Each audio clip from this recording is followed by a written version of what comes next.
On today's Know Your Rights segment, we're talking about what to do next if you are denied Social Security disability. Catherine Stone from Barbas Law is back. Welcome, Catherine. How are you? I'm good. How are you? I'm good. I mean, we actually just last segment, we touched on the Social Security disability and how people should apply, but you say that the rate of denial on the first time around is pretty high? Is extremely high.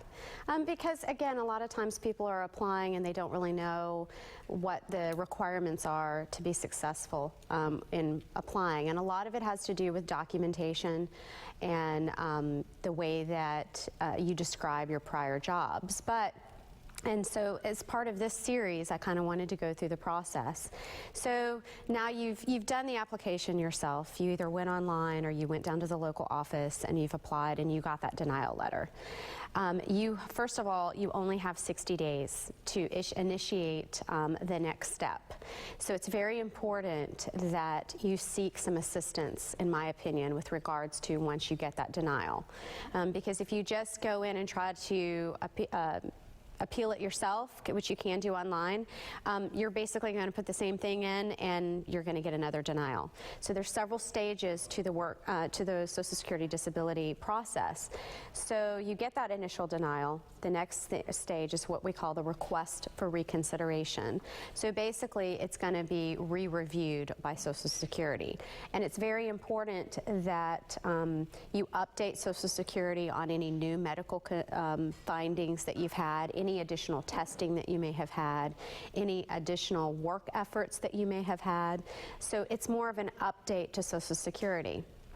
And then let's say after the request for reconsideration has been filed, then you get another denial, which again, there's a high percentage of denials in the request for reconsideration stage. You again have only 60 days to appeal that decision, and at that point then you're appealing the decision to go before an administrative law judge.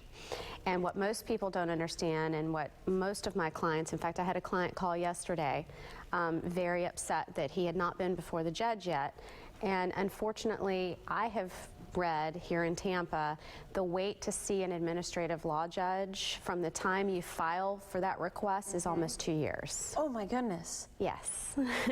So it is a long process, and that's the hardest part that I have with clients and with people going through the process. Is it is a very long process if you don't number one, if you don't have the right documentation, but even sometimes when we file the documentation, it's just a very hard process to get through. So then you wait to see the administrative law judge.